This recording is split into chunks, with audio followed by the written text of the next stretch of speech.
যে টাকা যে বেরিয়ে যাচ্ছে সেটা অকারণে বা কারণে যে কোনো ব্যাপারেই হোক না কেন তার কিছু নির্দিষ্ট মানে যুক্তি আছে।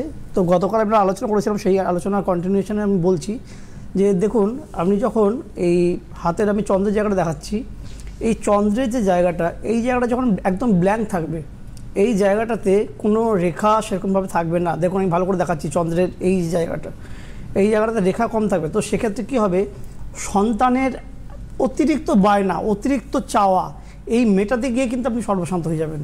মানে সন্তান এমনই চাইবে বা করবে যে এইটা লাগবে ওইটা লাগবে, এমন দামি দামি জিনিস চাইবে এবং সেটা আপনি দিতে এমনই বাধ্য হবেন যে আপনার অনেকটা টাকা বেরিয়ে যাবে। আচ্ছা, একটা ফোন নিয়ে আমরা আসি, আবার আলোচনাতে আসবো আমরা। হ্যালো, এবং অবশ্যই বলবো যে আলোচনা আমাদের যেটা ছিলাম আমরা সেখানে ব্যাক করবো, টাকা বেরিয়ে যাওয়া। টাকা বেরিয়ে যাবে। আমি আরেকটা পয়েন্ট বলি, তারপর আমি আসছি যে টাকা বেরোনোর কি প্রবলেমটা কী করে সলভ করা যায়। এটা দেখুন যে শনির আঙুল, এই যে এটা শনির আঙুল, ঠিক আছে, এই শনির আঙুলটা যখন অন্যান্য আঙুলের তুলনায় বেশি লম্বা হয়ে যায়, তখন সেক্ষেত্রে কী হয়, সেই ক্ষেত্রে সেই মানুষ কোনো আর্থিক প্রতিষ্ঠান, মানে সেটা কোনো চিট ফান্ড হতে পারে বা কোনো রকম আর্থিক ফিনান্সিয়াল অর্গানাইজেশন হতে পারে, হ্যাঁ, সেরকম কোনো প্রতারণামূলক জায়গায় টাকা দিয়ে কিন্তু হঠাৎ করে সর্বশান্ত হয়ে যায়। এরকম আমার কাছে এই সংখ্যক মানুষের সংখ্যাটা বেশি, যারা কোথাও টাকা দিয়ে বা রেখে সর্বশান্ত হয়ে গেছে। তো এইটা কিন্তু একটা আমি হাতের যোগ বলছি যে এই আঙুলটা অস্বাভাবিকভাবে একটু বেশি লম্বা হবে। এমনিতে শনির আঙুল আমাদের সব দিকে লম্বা হয় কম্পারেটিভলি, কিন্তু এই আঙুলটা একটু বেশি লম্বা হবে। তো এবার এই যে যোগগুলো বলছি, তো এই যোগগুলো কখন খারাপ হবে, কখন টাকাটা যাবে, এগুলো তো যোগ। যখনই একটা খারাপ দশা অন্তর্দশা আসবে, ঠিক সেই সময় টাকাটা বেরিয়ে যাবে। এবং টাকাটা এই উপায়ে, মানে কোনটা কী থাকলে কীভাবে বেরোচ্ছে আমি এটা বললাম, এইভাবে টাকাগুলো বেরিয়ে যাবে।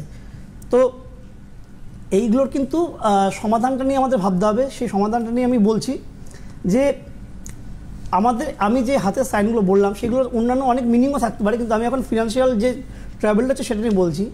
যে যখন এরকম প্রবলেম নিয়ে আমাদের কাছে মানুষ আসে, তখন আমরা যেটা করি বা আমি যেটা করি সেটা হচ্ছে যে আমি তখন দেখার চেষ্টা করি যে সে মানুষটার আগে, মানে ব্যাকে আমি যাই, পিছনে গিয়ে দেখার চেষ্টা করি যে তার একটা গুড ফেজ কী আছে, কোন ফেজটাতে, কোন সময়টাতে সে একটু মানে দুটো পয়সা বেশি কামিয়েছিল বা ভালো পয়সা রোজগার করেছিল।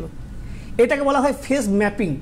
এটা আমি এক ধরনের টেকনিক যেটা আমি ইউজ করি, সেটা হচ্ছে যে আমরা চলে যাই যে ব্যাকে 10 বছর বা 5 বছর বা 4 বছরের আগে কোন সময়টাতে সে ভালো টাকা রোজগার করেছিল বা একটু ভালো টাকা তার কাছে এসেছিল, সেই ফেজটাকে আমরা রিক্রিয়েট করার চেষ্টা করি, নতুনভাবে কানেক্ট করার চেষ্টা করি।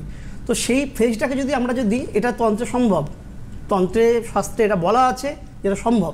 তো সেই ফেজটাকে আমরা যদি তৈরি করতে পারি, মানে রিক্রিয়েট করতে পারি, তো সেই জায়গাটাতে কিন্তু তার কিন্তু আর্থিক জায়গা যে টাকাটা বেরোচ্ছে সেটাকে স্টপ করে তার টাকা আসার জায়গাটাকে আমরা ওপেন করার অনেকটা পথ করতে পারি।